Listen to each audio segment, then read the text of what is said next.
নমস্কার বন্ধুরা, tasty dishes by Ruma চ্যানেলে আপনাদের সকলকে স্বাগত জানাই। আজকে আমি সম্পূর্ণ নিরামিষ একটি রেসিপি, দুধ শুক্তোর রেসিপি আপনাদের সঙ্গে শেয়ার করছি।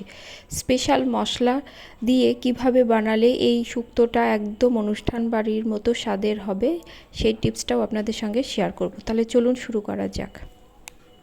এই শুক্তো করার জন্য আমি যা যা সবজি নিয়েছি তা হলো পটল, ঝিঙ্গে, কাঁচা কলা, আলু, এছাড়া নিয়েছি গাজর, করলা, বেগুন। আমি যেহেতু সজনে খাই না তাই আমি সজনেটা নিইনি, আপনি এটা কিন্তু সজনেটা অবশ্যই নিয়ে নেবেন।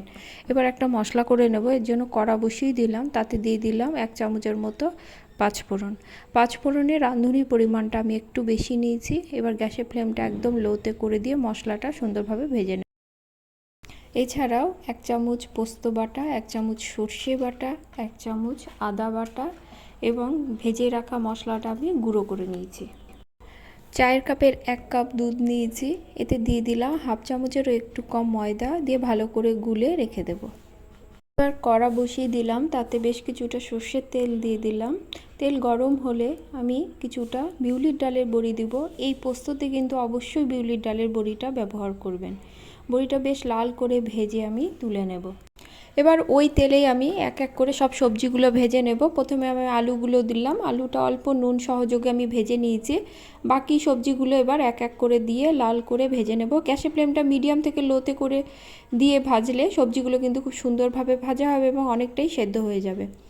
এই শুক্তোতে কিন্তু মিষ্টি আলু এবং সজনে দেওয়া যেতে পারে। আমি যেহেতু সজনে খাই না দেখে দিইনি, আপনারা কিন্তু সজনেটা যোগ করবেন এবং মিষ্টি আলুটা যারা খেতে পছন্দ করেন তারাও কিন্তু মিষ্টি আলুটা যোগ করতে পারেন। আমার এক এক করে সব সবজি ভাজা হয়ে গেছে। করলাটাও বেশ লাল করে ভেজে তুলে নিলাম। এবার আমি বেগুনটা ভেজে নেব। বেগুনটা যেহেতু নরম হয় তাই আমি সবার শেষে ভেজে তুলে নিলাম। ওই কড়াতে আরেকটু সর্ষের তেল দিলাম। তেলটা গরম হলে এতে ফোড়ন দেব আমি 5 ফোড়ন এবং তেজপাতা। ফোড়নে আমি রাঁধুনির মাত্রাটা কিন্তু একটু বেশি দিয়েছি। ফোড়ন থেকে সুন্দর গন্ধ বেরোলে আমি প্রথমে দিয়ে দিব আদা বাটাটা। এবার এর মধ্যে দিয়ে দিব নুন। নুন দিলে আদা থেকে কিন্তু তেল ছিটবে না।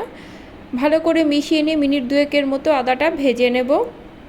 আদাটা ভাজা হয়ে গেলে এর মধ্যে দিয়ে দিব আমি ভেজে রাখা সবজিগুলো দিয়ে আরও মিনিট খানিকের মতো আদার সঙ্গে সবজিটা ভালো করে মিশিয়ে নেব। অল্প জল যোগ করব, করে এর মধ্যে দিয়ে দিব ভেজে রাখা মশলা।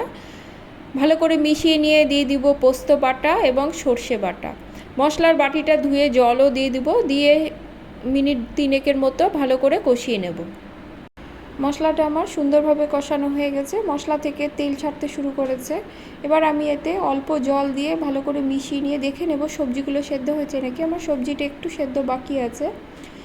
এবার এর মধ্যে স্বাদের জন্য অল্প পরিমাণে চিনি দিলাম। আপনারা মিষ্টির পরিমাণটা নিজেদের স্বাদ অনুযায়ী বেশি বা কম করে নেবেন। আরও একটু জল দিয়ে ঝোলটা আমি আরও মিনিট 5 মতো রান্না করে নেব। মিনিট 5 পরে এর মধ্যে দিয়ে দিব ভেজে রাখা বড়িগুলো। ভালো করে মিশিয়ে নিয়ে দুধটা দিয়ে দেব। দুধটা দিয়ে ভালো করে মিশিয়ে নিয়ে গ্যাসের ফ্লেমটা কিন্তু আমি বাড়িয়ে দিলাম।